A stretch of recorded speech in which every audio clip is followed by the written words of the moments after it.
Hello friends, स्वागत है आप सभी का पैरामाउंट सक्सेस पर। आज का जो हमारा टॉपिक है वो है संविधान की विशेषताएं।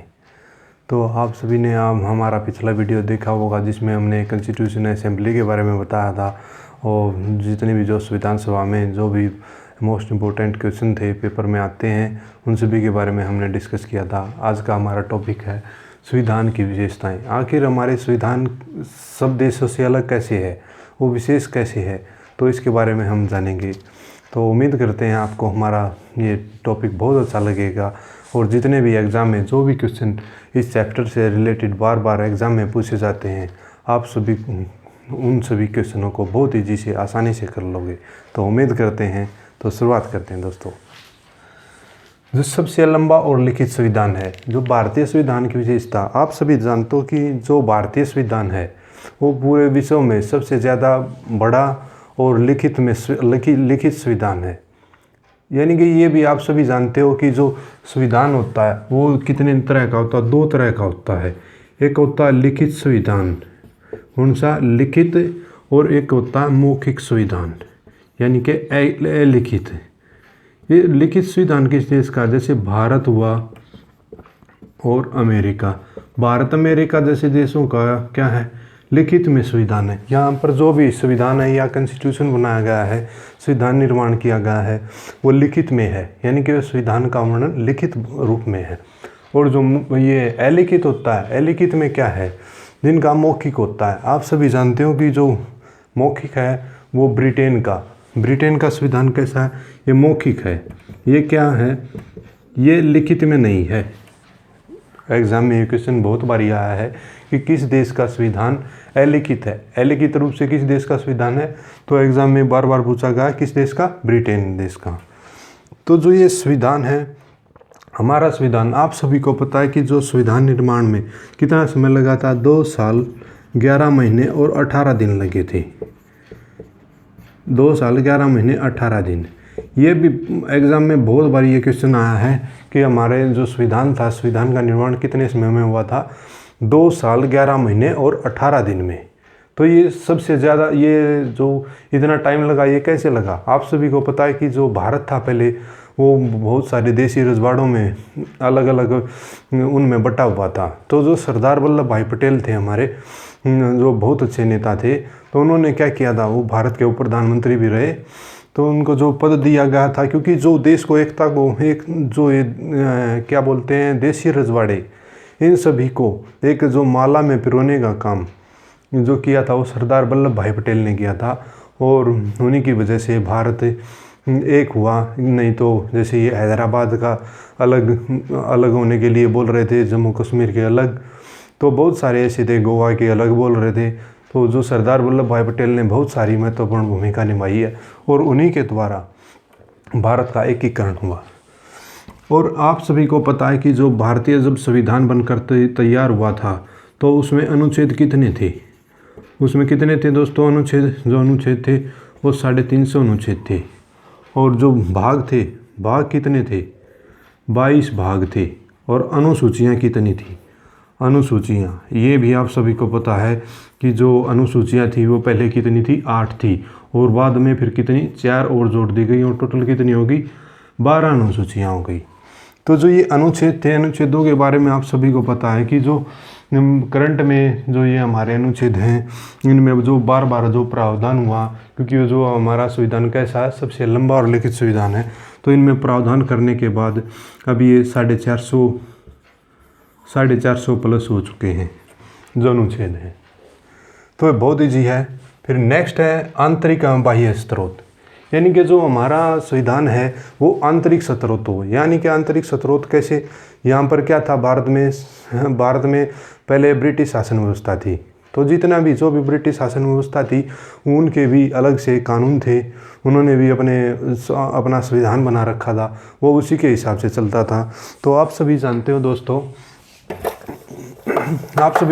आप सभी को पता है कि जो यहाँ पर ब्रिटिश शासन व्यवस्था थी उसमें क्या था, ब्रिटिश शासन व्यवस्था में उन्होंने कानून बनाया हुआ था भारत शासन अधिनियम 1935। ये क्या था, जो भारत शासन अधिनियम 1935 था, ये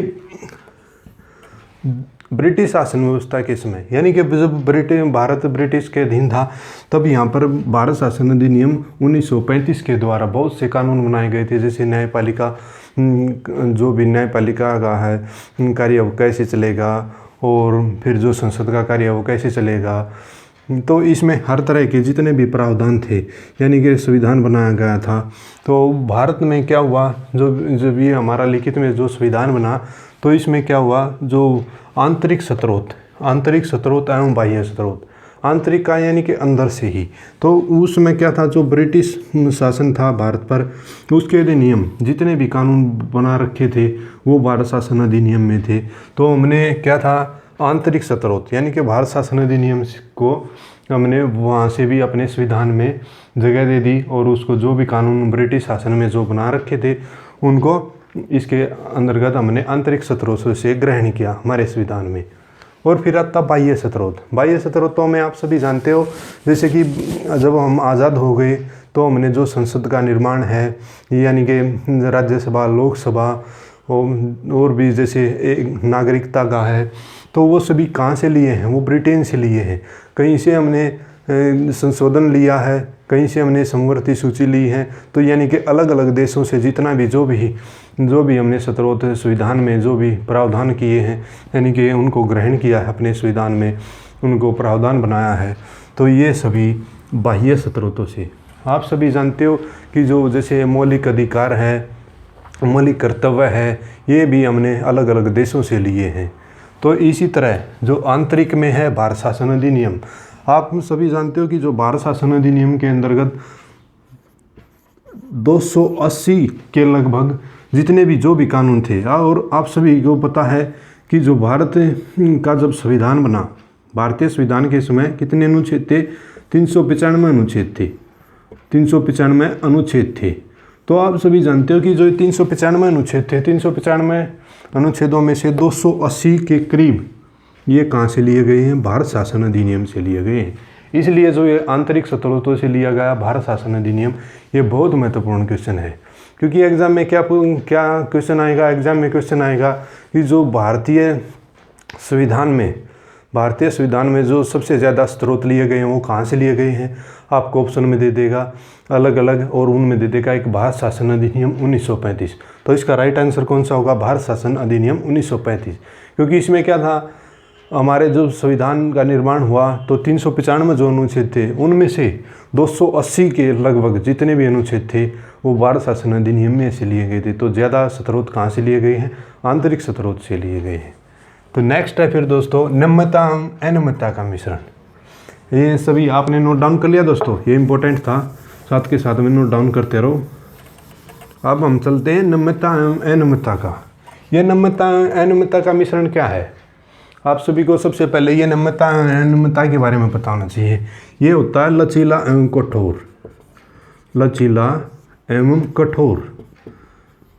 कैसे है फिर, जो भी हमारा संविधान है, अगर हमारे संविधान में कोई भी प्रावधान करना पड़ जाए तो वो बहुत इजी तरीके से भी हो सकता है, तो उसे क्या बोलेंगे, लचीला संविधान। तो भारत का संविधान तब कैसा हुआ, लचीला। और अगर प्रावधान हमारी संसद के द्वारा करना है तो उसमें क्या होता है, जो भी प्रावधान करना होता है वो बहुत कठोर होता है, बहुत मुश्किल होता है। उसमें बहुत सारे विधान अलग अलग करवाने पड़ते हैं, पास करना पड़ता है।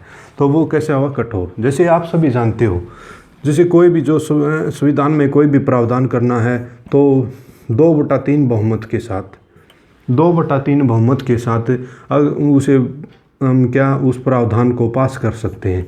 प्रावधान को पास कर दिया तो क्या हुआ, ये कानून बन गया। कितने बहुमत के साथ, 2/3 बहुमत के साथ। तो 2/3 बहुमत के साथ जो आसानी से जो प्रावधान कराया गया उसे बोला गया है लचीला प्रावधान। यानी कि संविधान में आराम से उस जो भी प्रावधान बनाना होता है, जो भी कानून बनाना होता है, उसको आसानी से बना देते हैं। लेकिन क्या होता है, आप सभी को पता है कि 2/3 बहुमत, ये जो 2/3 बहुमत के साथ, 2/3 बहुमत के साथ कुछ राज्यों से बहुमत के साथ जो आप सभी को पता है, भारत के जितने भी राज्य हैं, जैसे 29 राज्य और 7 केंद्र शासित प्रदेश हैं वर्तमान में, तो उनमें से आधे से ज़्यादा राज्यों से परमिशन लेनी पड़ती है। कोई भी अगर कानून या प्रावधान, कोई भी प्रावधान अलग से बनाना हो, आधे से ज़्यादा राज्यों से ये सहमति होनी चाहिए। तो बहुत ईजी है, आप सभी को बहुत ईजी से अगर कोई भी 2/3 बहुमत के साथ आसानी से प्रावधान कराया जा सकता है संविधान में, यानी कि संशोधन किया जा सकता है, तो वो क्या लचीला है।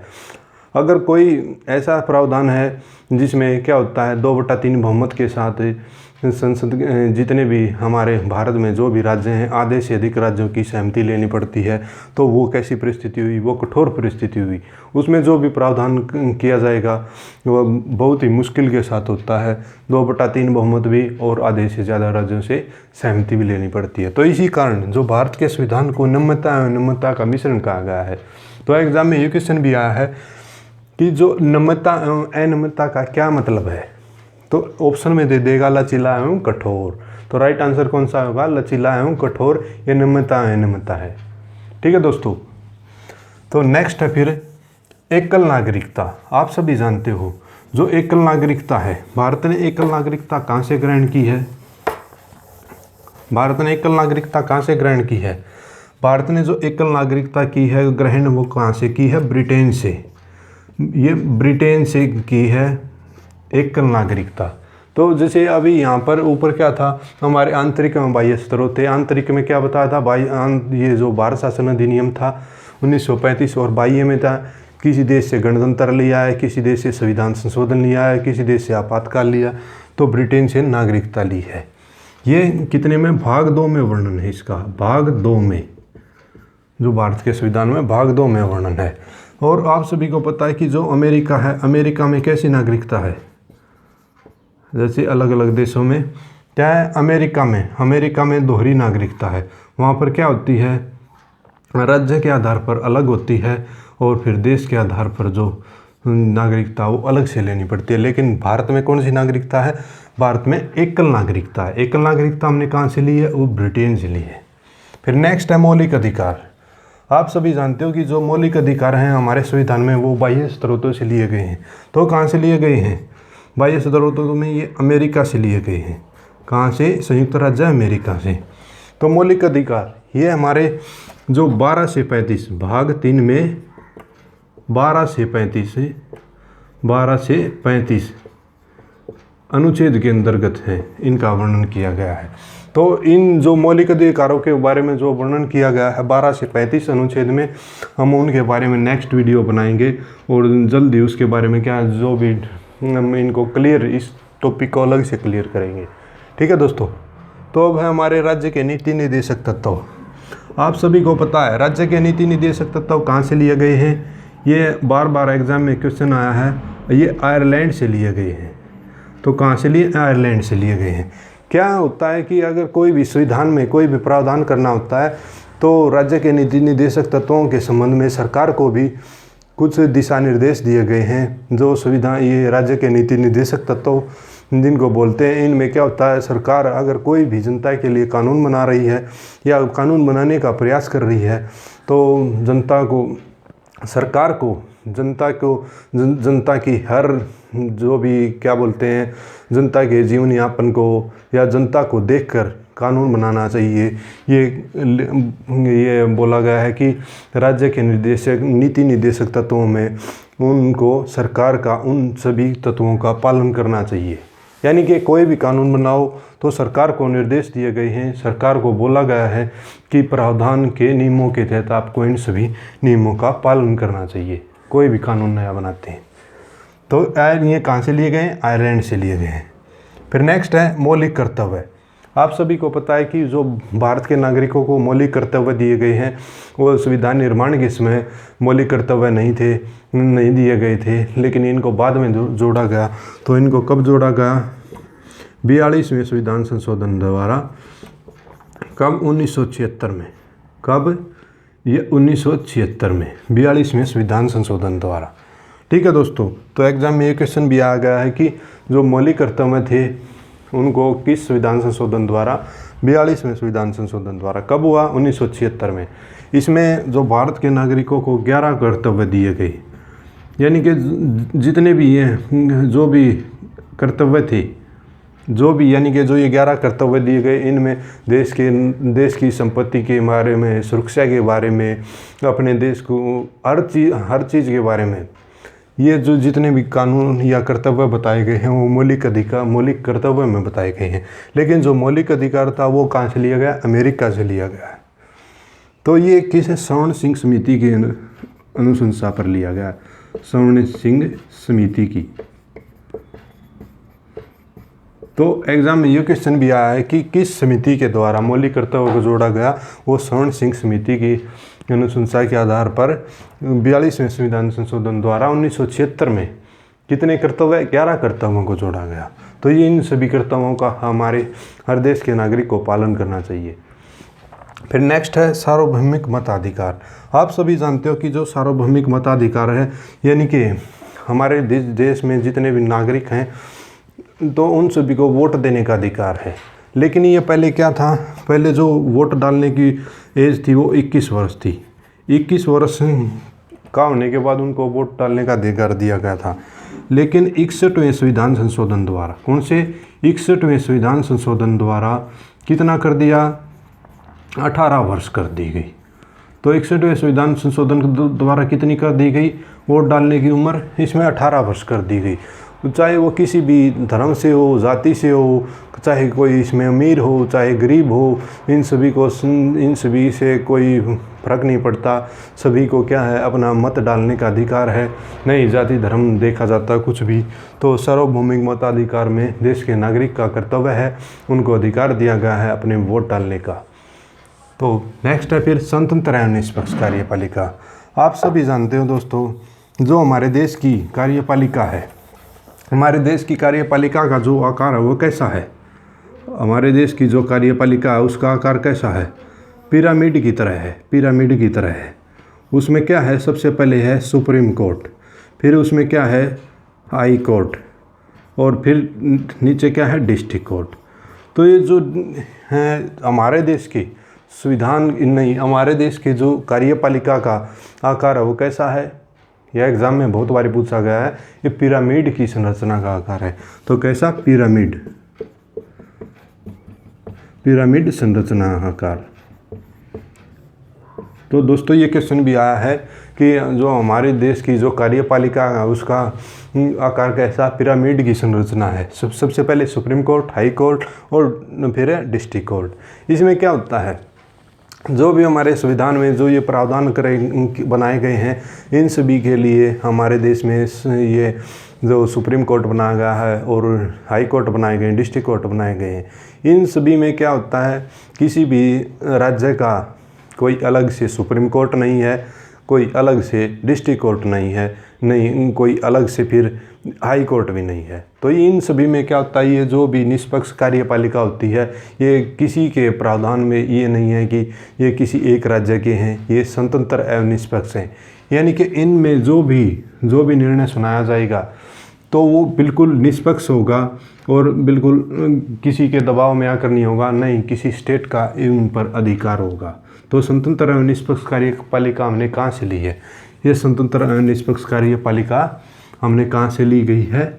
ये सभी ब्रिटेन से ली है, ब्रिटेन से। फिर नेक्स्ट है संसदीय शासन प्रणाली। आप सभी को पता है जो हमारी संसदीय शासन प्रणाली है वो कैसी है? संसद के कितने पार्ट हैं? जो संसद के 3 पार्ट हैं, लोकसभा, राज्यसभा और राष्ट्रपति। इन तीनों को मिलाकर लोकसभा, राज्यसभा और राष्ट्रपति क्या बनता है? ये सभी संसदीय शासन प्रणाली में है। तो इन सभी के बारे में नेक्स्ट वीडियो में अध्ययन करेंगे। क्या होता है? लोकसभा में अलग से शक्तियां दी गई हैं, राज्यसभा को अलग से और राष्ट्रपति की अलग से। कोई भी प्रावधान कैसे प्रावधान बनाया जाता है, विधि के समक्ष कानून बनाया जाता है और कैसे उसको लागू करवाया जाता है, ये सब संसदीय शासन प्रणाली है। ये हमने कहाँ से ली है? ये हमने ब्रिटेन से ली है दोस्तों। एग्जाम में ये क्वेश्चन भी बहुत बार आया है कि संसदीय शासन प्रणाली किस देश की व्यवस्था के तहत लिया गया है, वो ब्रिटेन की शासन प्रणाली से लिया गया है। फिर नेक्स्ट है त्रिस्तरीय शासन व्यवस्था। आप सभी जानते हो कि क्या है भारत में कैसी व्यवस्था, त्रिशासनीय व्यवस्था है। यहाँ पर क्या था, जो 73वां और 74वां संविधान संशोधन हुआ, 73वां 74वां, इन संविधान संशोधनों के द्वारा क्या होता है, ये संशोधन कब हुए थे, 1993 में हुए थे। कब, 1993 में। इनके द्वारा जो पंचायतों का क्षेत्र है, पंचायत और ये नगर प्रशासन का क्षेत्र बाद में जोड़ा गया था। तो 73वें संविधान संशोधन द्वारा पंचायतों का क्षेत्र जोड़ा गया, 74वें संशोधन द्वारा नगर प्रशासन का क्षेत्र जोड़ा गया। लेकिन जो क्या है विश्व में कैसी व्यवस्था है, विश्व में क्या है, जितने भी हैं हमारे और देश हैं, चाहे अमेरिका लगा लो, चाहे कौन सा भी देश लगा लो, उनमें क्या है, 2 संघ होते हैं, एक तो राज्य और एक उनमें कैसी व्यवस्था, द्विसंघीय, राज्य और ये देश। वहाँ पर तो 2 तरह की व्यवस्था है, लेकिन भारत में कैसी है, त्रिस्तरीय शासन व्यवस्था। विश्व में भारत ही एकमात्र ऐसा देश है जहाँ पर त्रिस्तरीय शासन व्यवस्था है। तो भारत में कैसी शासन व्यवस्था, त्रिशासन व्यवस्था, यानी कि विधि के समक्ष जितने भी कानून बनाए जाते हैं उन कानूनों का पालन कैसे करना होता है। और पंचायतों को फिर इनमें पंचायतों का क्षेत्र और नगर प्रशासन को 73वें 74वें संविधान संशोधन द्वारा त्रिशासनीय व्यवस्था के रूप दे दिया गया इनको 1993 में। फिर नेक्स्ट है पंथ निरपेक्ष राज्य। आप सभी जानते हो कि जो पंथ निरपेक्ष राज्य है, हमारे संविधान में क्या पंथ निरपेक्ष शब्द का इस्तेमाल किया गया है, यानी कि कोई भी मनुष्य अगर किसी भी व्यक्ति को कोई भी धर्म अपनाना है तो वो अलग से कोई अपना धर्म अपना सकता है। कोई भी राज्य अगर उसमें जितने भी रहने वाले हैं, जो भी व्यक्ति अलग अलग धर्मों को अपना सकते हैं। लेकिन क्या होता है, एग्ज़ाम में बहुत बार ये क्वेश्चन भी आया है कि भारत कैसा राज्य है, तो ऑप्शन में दे देता है कि धर्मनिरपेक्ष दे देता है, पंथ निरपेक्ष दे देता है, और भी संविधान में कुछ भी 2 ऑप्शन और दे देता है। तो उसमें राइट आंसर कौन सा होगा, आप सभी को पता है, जो पंथ निरपेक्ष है ओनली इसका क्या संविधान में लिखित में वर्णन है। तो पंथ निरपेक्ष कैसा है, ये लिखित में दिया गया है। और धर्मनिरपेक्ष जो होता है, धर्मनिरपेक्ष आप सभी को पता है कि जो धर्मनिरपेक्ष है वो धर्मनिरपेक्ष आम बोलचाल की भाषा में कि भारत का कोई धर्म नहीं है। ये आम बोलचाल की भाषा में अगर एग्ज़ाम में ये दोनों आ जाएं कि पंथ निरपेक्ष और धर्मनिरपेक्ष है, तो एग्ज़ाम में ये पूछेगा कि भारत कैसा, भारत में मतलब जो भी है कैसी शासन व्यवस्था है, मतलब भारत कैसा राज्य है। तो उसमें पंथ निरपेक्ष भी दे दिया, धर्मनिरपेक्ष भी दे दिया। तो इसका राइट आंसर कौन सा होगा, राइट आंसर है पंथ निरपेक्ष, क्योंकि आप सभी को पता है कि जो लिखित में वर्णन है वो पंथ निरपेक्ष का है। धर्मनिरपेक्ष आम बोलचाल की भाषा में अगर ऑप्शनों में 4 ऑप्शन मिलेंगे, उनमें से अलग पंथ निरपेक्ष किसी में नहीं लिखा हुआ, धर्मनिरपेक्ष लिखा हुआ, तो उसका राइट आंसर तब धर्मनिरपेक्ष होगा। तो दोस्तों ये बहुत ईजी थे। आप इस चैप्टर को अपने अलग से ऑब्जेक्टिव बनाइए, सेम चैप्टर को आप दोबारा से रिपीट करिए, और ज़रूरत पड़े तो इस वीडियो को दोबारा देखिए और अपने अलग से ऑब्जेक्टिव बनाइए। दोस्तों आपका कोई भी क्वेश्चन एग्ज़ाम के लिए नहीं रहेगा। दोस्तों हम उम्मीद करते हैं कि आपको हमारी वीडियो अच्छी लगी होगी। तो दोस्तों इसे लाइक करना, शेयर करना, सब्सक्राइब करना। नेक्स्ट वीडियो में मिलते हैं जितने भी मौलिक अधिकार हैं उनके बारे में, और फिर जो अलग अलग लोकसभा, राज्यसभा, उन सभी के बारे में अध्ययन करते हैं। तो धन्यवाद दोस्तों, अगले वीडियो में मिलते हैं। थैंक यू दोस्तों।